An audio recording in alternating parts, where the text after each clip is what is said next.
Bonjour, nous sommes le 2 juillet et je vous fais une présentation du potager à la montagne. Voilà où ça en est pour l'instant. Alors ce qui est vraiment notable, c'est qu'il y a énormément de légumes qui sont montés en graines.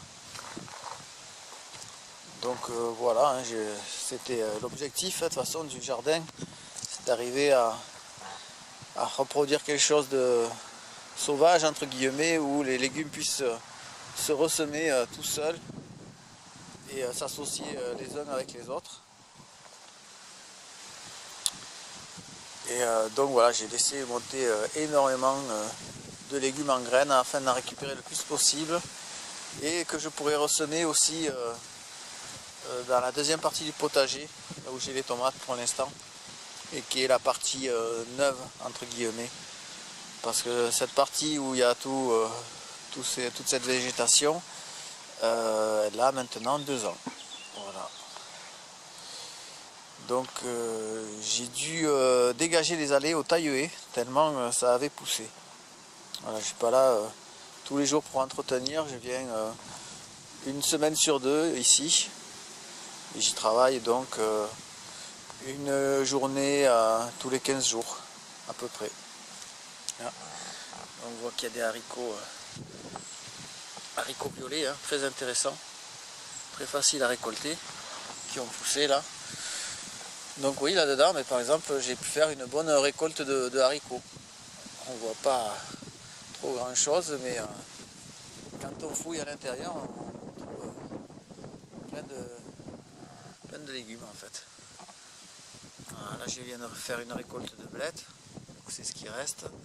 Et voilà, j'ai vu qu'au travers des blettes, il y avait pas mal de betteraves aussi qui avaient poussé.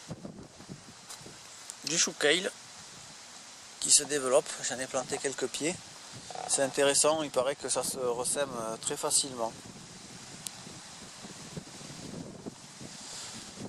Donc voilà, au début, il n'y a pas longtemps, je voulais faire des vidéos planche par planche pour expliquer ce que j'avais fait depuis le début et voir un peu où ça en était, les réussites, les échecs. Mais bon, c'est trop touffu voilà, pour que je puisse vraiment détailler et qu'on s'y retrouve. Donc je referai ça au printemps quand il y aura eu des graines qui se seront réinstallées toutes seules.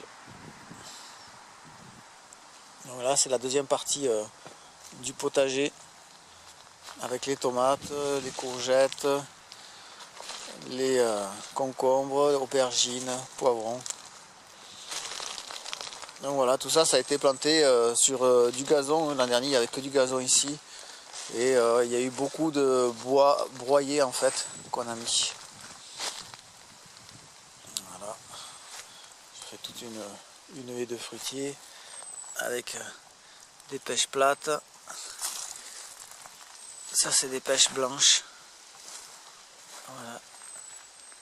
Fruitiers nains qui ont l'air de pas trop se développer pour l'instant, mais quand même le fait de les avoir mis en terre, ils ont pris un bon coup de boost.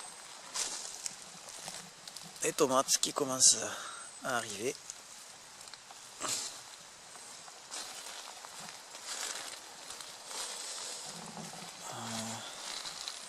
Ça, c'est un goji que j'ai planté cette année. Je ne sais pas si ça va fructifier, hein. Apparemment, c'est assez difficile à faire fructifier.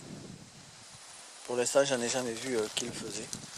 Donc on va voir si ici ça prend.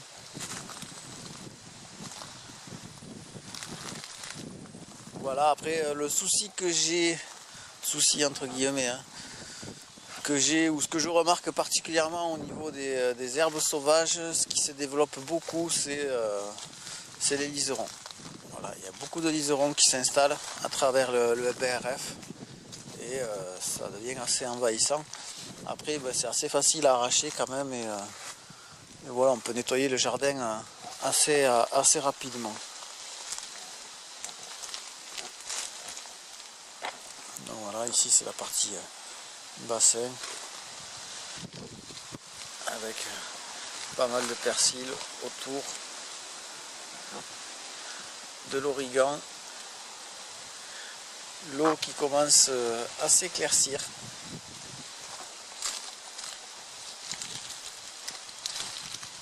Voilà. Bon ben voilà pour la présentation du potager au mois de juillet. Je vous dis à bientôt.